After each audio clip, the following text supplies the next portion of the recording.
This episode is brought to you by Pepsi Wild Cherry. Pepsi Wild Cherry is bursting with delicious cherry flavor and a sweet, crisp taste that gives you more to go wild for. Getting wild may look different these days, but whether it's opting for a solo Friday binge watch or a big night out, everyone can indulge in their wild side with Pepsi Wild Cherry. Also available in Zero Sugar.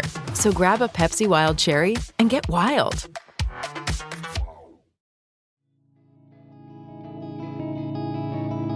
Hi Geekscapists, the Geekscape podfather Jonathan here. In May we lost one of our own, longtime Geekscapist Christopher Ellis, who was a friend and a part of our geek community from the very beginning. Chris even met his wife Sarah through our podcast, and their 2015 wedding seemed like a giant Geekscape party. Chris's final weeks battling in the hospital shed light on a huge national problem. The COVID pandemic has almost completely depleted our national and local blood banks. These supplies are used by thousands of hospitals to provide life-saving treatments to patients or to buy enough time for loved ones just to say goodbye. So for the next month and beyond, we're going to do it big in Chris's memory and do some good in the process. We're throwing a blood drive. Visit www.aabb.org to find a donation center near you, or visit other blood and platelet donation centers like the Red Cross. And let's make things interesting. For the next month, take a selfie of yourself donating with the hashtag GeekscapeGives and tag your favorite Geekscape podcast. We'll pick some charitable Geekscapists to send prizes to, and the podcast that gets mentioned the most will also get some cool rewards. I should actually cancel the podcast that gets mentioned the least. Can I do that? Whatever. The point is, go out there and donate some blood, tag a selfie of yourself doing it with the hashtag GeekscapeGives, and get others to do the same. We couldn't save our friend Chris, but we can do a whole lot of good in his name. Geekscape forever!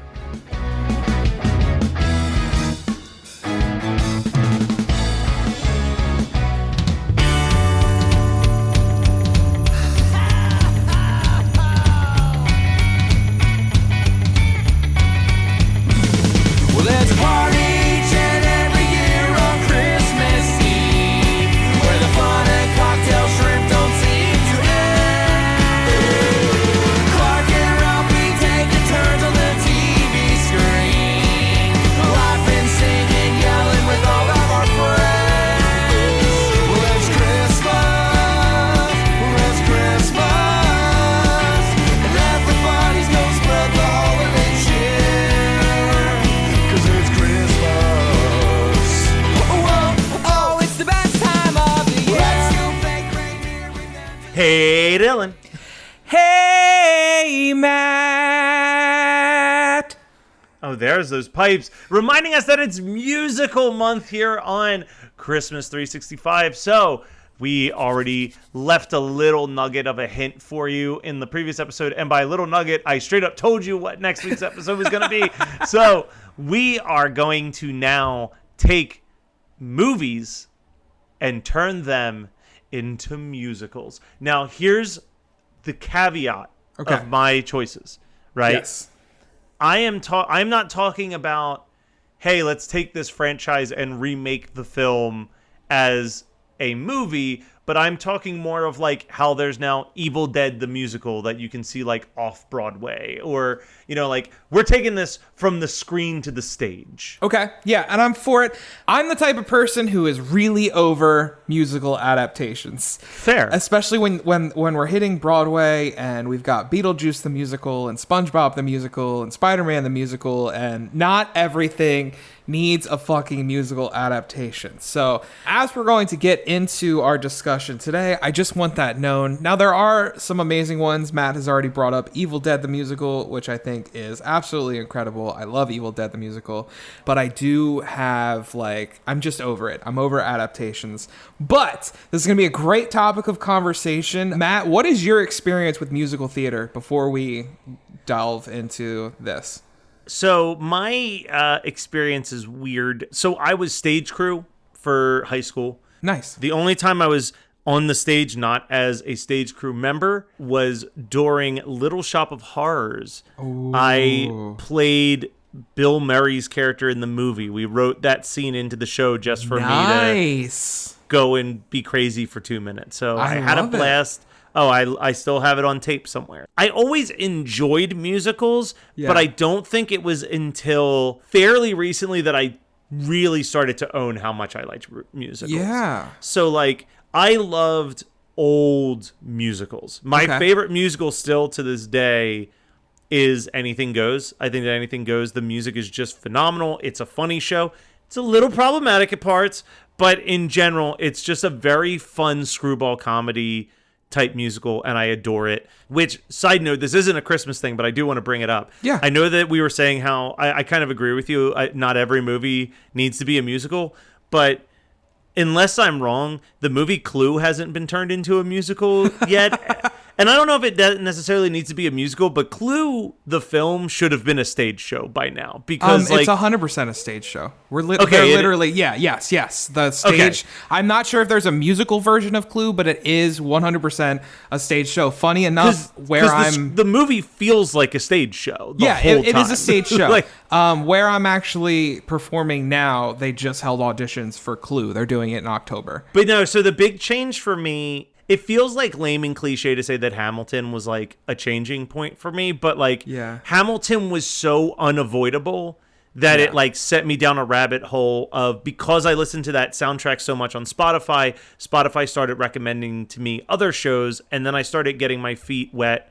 with all these other shows. And really, like, the big change, the point that I knew that I was fully a fan of musicals was when I actually started to care about the Macy's Thanksgiving Day Parade, because I wanted to yeah. see the musical performances in the street. You know what I mean? Yeah. Like, that was like my main focus. Then I became like, I fell in love with Be More Chill, which I just think is such a great show, and it bombed so bad on Broadway. And like, I know that they were talking about doing a movie. I'm hoping that the Broadway bomb doesn't hurt that. Yeah. I'm not sure how familiar you are with Be More Chill, but it had this problem of like, the people who really truly love that show also weren't people that could afford $70 tickets to see it on Broadway. That's one of the big problems with musical theater is a lot of us are stuck just listening to the soundtracks. And I think what's really cool that came out of the pandemic was the streaming services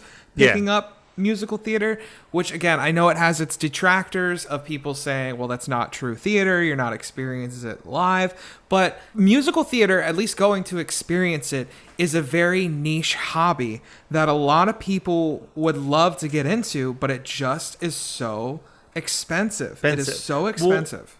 And again, like, I know that there are people who, I think you may be one of them too, Dylan, and correct me if I'm wrong, where like, yeah, Hamilton is fine. You know what I mean? Like, and that was kind of, but like, the thing with Hamilton that is worth giving it a lot of props, beyond the fact that it did get a lot of people who weren't into musical theater into musical theater. It was a very good gateway drug into that whole scene. But also, because it followed almost an opera-like structure where there's really no talking, it is just singing from start to finish. You could listen to the soundtrack and completely follow it, versus like listening to the Dear Evan Hansen soundtrack. I still had to sit down and read a wiki page to explain to me what those, but I didn't need that with Hamilton. I knew exactly everything that was happening. And then two, having that Disney money to make the movie on Disney Plus showed just what you could do just filming actors on a stage. You don't have to do In the Heights, where it's this big, crazy, expensive, like West Side Story movie. You can literally just set up some cameras, get a couple drones, and you can make a really cinematic experience of watching a performance in front of an audience. Yeah. So I'm hoping that that also helps really. I would pay $20 to watch a pre-taped musical performance that was shot 100%. on that same level. You know what I mean? Get me Definitely. those close-ups. Get me those zoom-ins. So you're right. My opinion on Hamilton is weird. I really appreciate what it has done for musical theater. I appreciate what it's done for diversity. Even from history. I care Yes. way more about history Exactly. than ever before because of it. I think one of my biggest issues with Hamilton is mostly Hamilton fans.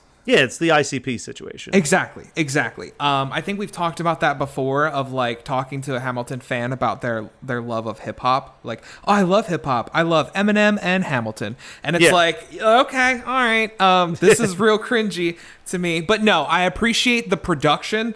The production, the one that was filmed on Disney Plus, is absolutely incredible. That's where my stance is on Hamilton. But I love musical theater, and to me this is Christmas related, because musical theater all parts makes me think of Christmas because I got into musical theater. I grew up watching like Grease and stuff like that, but my like full-blown interest into musical theater, and this is actually blasphemous to some people within the realm of it, was seeing Rent, the movie, for the first time, 2006.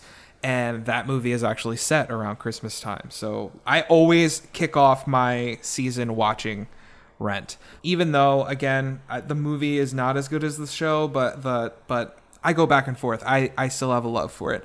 But that's been my experience. So to me, and I've talked to you about this, like, I'm still stuck in the Rent, Spring Awakening realm of those musicals that were big when I was in high school.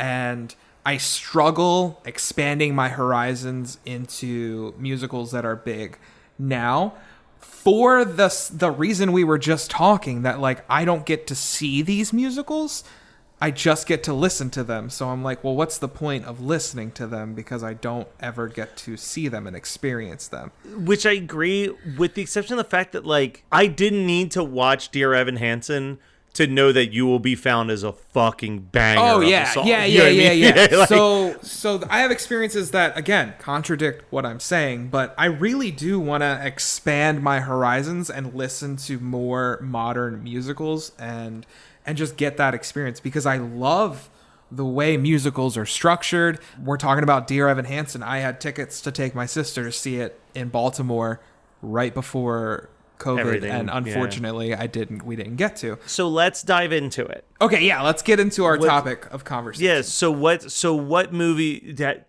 I've got, I'd say 2.5. Okay. And then there's one that I'm pretty sure hasn't already been done. So let's talk about ones that have already been done real quick. So they turned Elf into a musical. Okay. I wasn't a huge fan of it. To me, the movie Elf is reaching that point where I don't want to watch it anymore. So Elf is, I wouldn't say that I don't want to watch it anymore, but the example I always use is like Napoleon Dynamite. Okay. Right? When Napoleon Dynamite came out and I saw it in theaters before it was like Napoleon Dynamite, like it was just this weird little movie. Yeah. I was like, this movie's incredible. And then like a month later, it felt like everyone and their mom had seen it 7 times. And everyone was quoting it, and everybody was rocking a Vote for Pedro shirt. Yeah. And it was like that overexposure where I was just like, ugh, I kind of hate this movie now. But like now no one thinks about Napoleon Dynamite. And like recently I put it on, I'm like, you know what? The things that made me love it the first time I watched it are still there, baby. Still there. Like it's just, you had to like get past the wave of it being like the trendy thing for everyone to love. And I feel like Elf is definitely starting to get near the end of that wave. Yeah. But I agree with you that it's like, it's fine. It's really funny. It's really adorable. It's actually where I first heard the song Baby It's Cold Outside. So I always have a connection with that. And like, you know, there's moments in all these Christmas movies where we feel a little ting in our heart. Yes. And like when everybody's standing outside singing songs to show their Christmas spirit, like, hell yeah. Like I'm getting a little choked up even mentioning that scene. Yes. So like, there's things that really work in that movie, but I agree, like going into full-blown musical, it's too on the nose, right? Yes. It's too like I think what Elf was a subversion of that type of stuff. Mm-hmm. So it'd be like Disney taking the movie Enchanted and turning it into an actual 2D cartoon unironically, and it's like, no, the whole point of this movie was that it was taking this stuff into the real world. Yeah, it was a fish out of water story. Yeah, basically. So it's like, once you turn it into a musical, I feel like it loses the fish out of water element, because how can Buddy seem weird because he's singing songs if the rest of the cast is also singing songs? Yeah. Elf to me is fallen victim to that hocus pocus syndrome. Yeah. The other one I definitely want to mention is one that I've talked about before, and we're definitely going to cover it on the show eventually.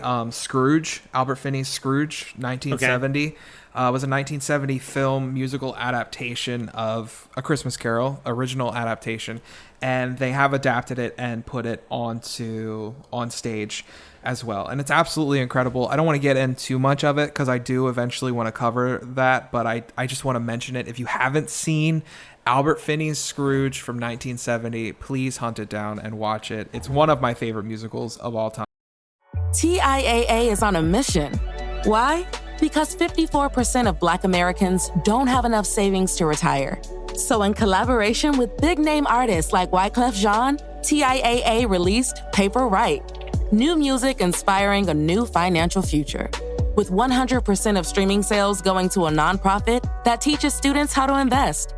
Stream Paper Right now and help close the gap. I'm going to bounce off of that with my first thing on my list. Okay. And stop me if this has already been done, because I've been wanting to see this happen. Let's see. I love seeing A Christmas Carol. I love it. Okay. I love seeing it every year. Okay. But every single year, I go and see a local theater do A Christmas Carol, and the whole time I keep waiting for the Muppet songs to start happening. Okay. Not a full-blown, hey, let's do a musical version of A Christmas Carol, because it's already been done. Yes. But, like, let's start throwing in some of those beautiful Paul Williams songs into your performances of A Christmas Carol, because they're great. Okay. It feels like yeah. Christmas. Scrooge. One More Sleep Till Christmas. Like, we need these songs on the stage being sung by professionals. So the closest that has happened is an orchestra playing, like, with the movie in the background. They've done like concert versions of it, but No, I want Yeah. a stage actors on stage acting out the Christmas, because I think the other big thing, and I'm pretty sure, obviously I haven't seen the Albert Finney movie, but I know that the Muppets Christmas Carol is definitely one of the most faithful to the Charles Dickens novel. So it's not like you're going and making these crazy leaps out of the original written stage show to work these songs in. They flow into the scenes already. But how about you, Joe? That was my like softball one. I've got yeah. two more Buck Wild ones in my pocket. Muppets Christmas Carol, I think, would be amazing on stage. You could do it Avenue Q style. I don't even want the Muppets. I literally Don't don't. even I want the just want the Muppets? actors to sing the songs. Okay. You know what I mean? Okay. Because the songs don't really call attention to the fact that they're being sung by Muppets.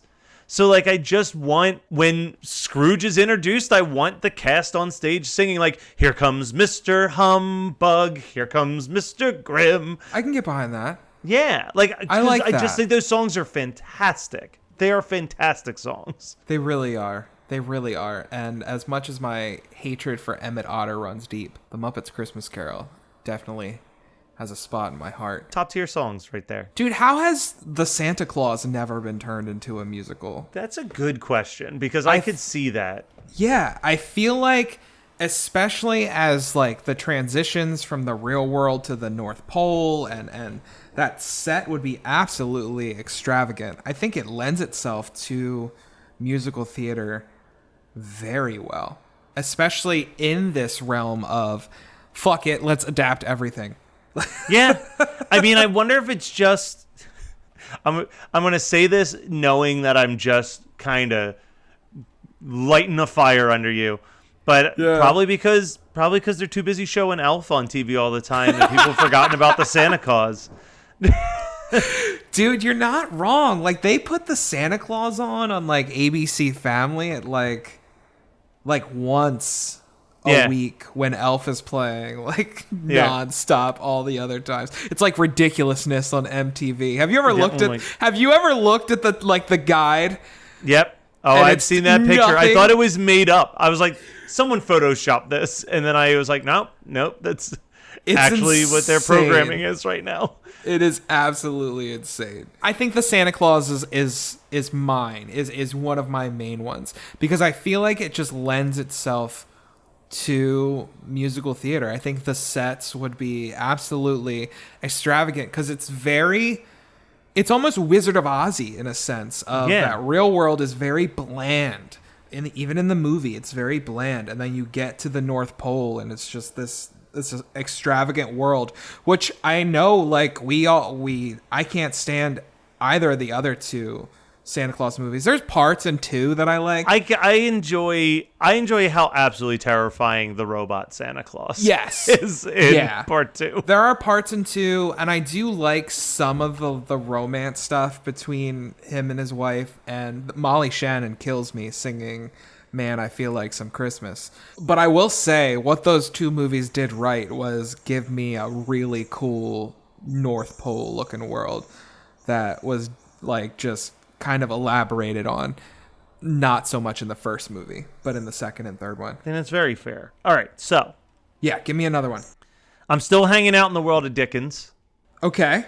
So my first suggestion, I need to make sure I separate these clearly. Suggestion number 1 is that people continue to do the stage show production of the Christmas Carol that they've always done. They Yeah. just use the Paul Williams songs. Now, Okay. additionally, I want to get the team that did Evil Dead the Musical Okay. and say, hey, you guys did a great job taking Evil Dead and turning it into a musical stage show.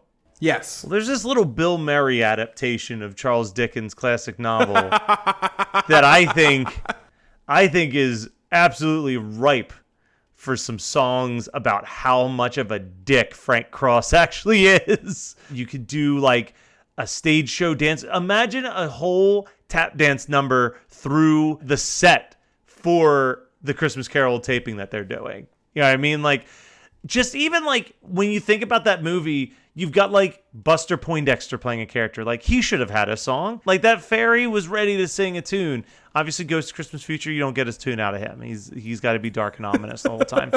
But like, I think that there's like, because that movie's just so visually crazy. But I could also see bringing that level of like crazy visuals, really funny songs, and like, I think the misconception of musical theater is that it's bright and cheery all the time. Yeah. When like a lot of time it's kind of dark and dude. sarcastic, and like, man, you don't get more sarcastic than Scrooged.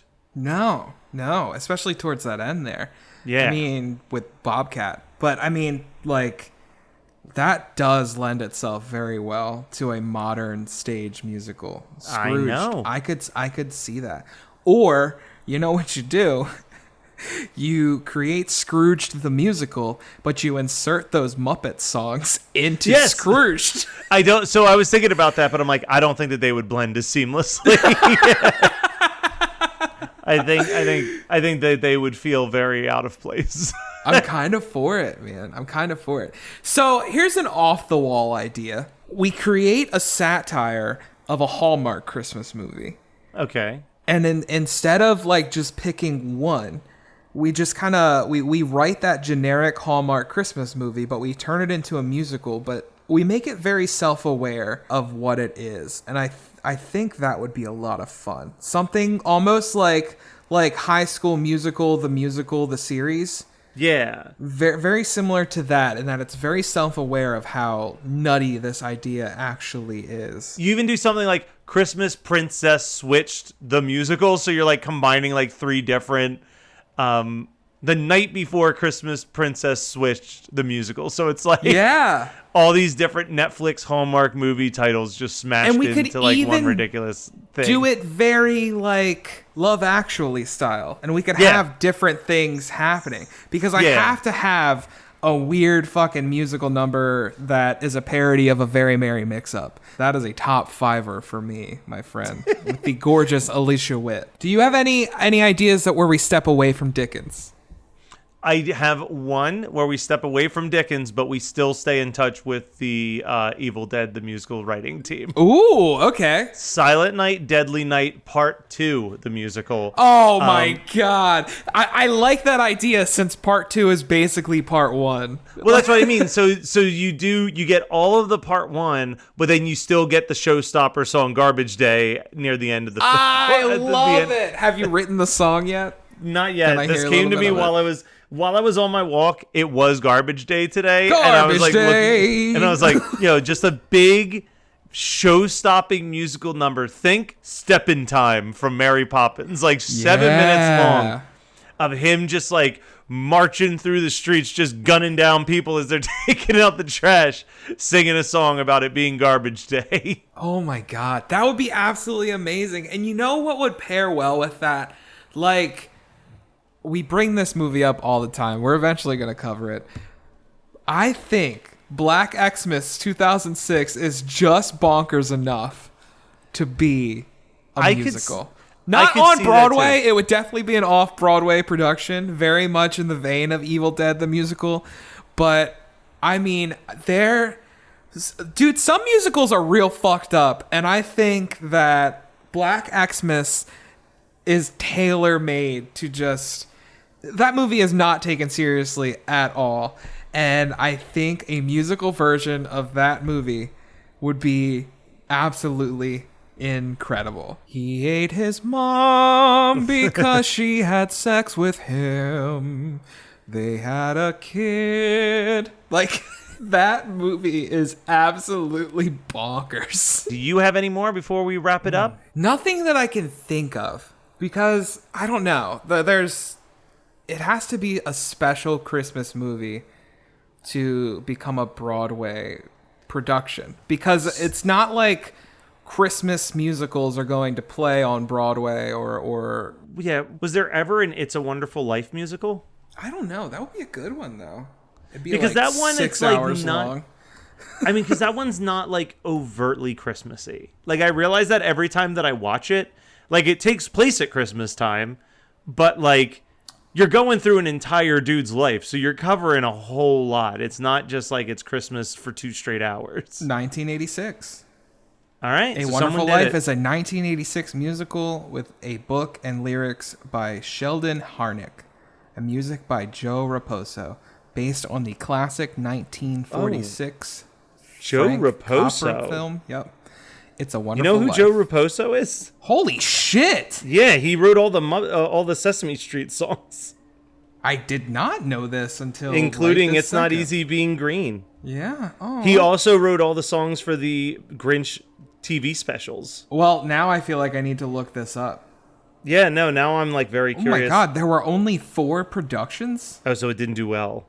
And I think that brings us to the end of our That's- episode. That's all we got. So, Merry Christmas, Dylan. Merry Christmas, Matt!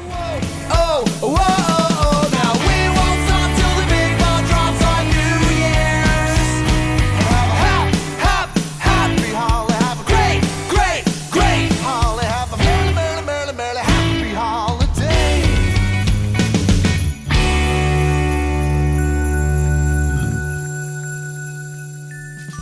Well, I don't know. Everyone has a podcast now.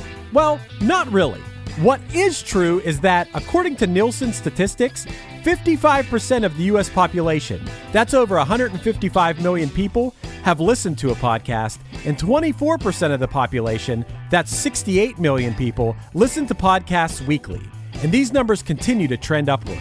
What's also true is that over 75% of all podcasts fade away after the first few episodes. It could be for a variety of reasons: lack of strong concept, poor production value, people not realizing how much time needs to be dedicated to it, or simply just not knowing how to get the word out about podcasts. That's where WeKnowPodcasting.com comes in. At WeKnowPodcasting.com, we have a combined 25 years of podcast experience, and we can help you achieve your podcasting goals.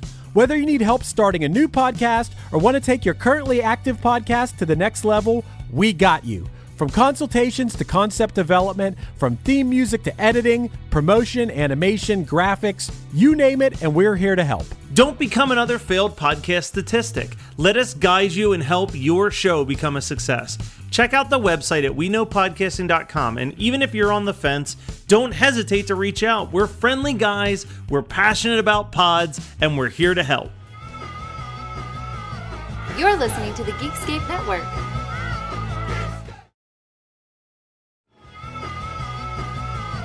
You're listening to the Geekscape Network.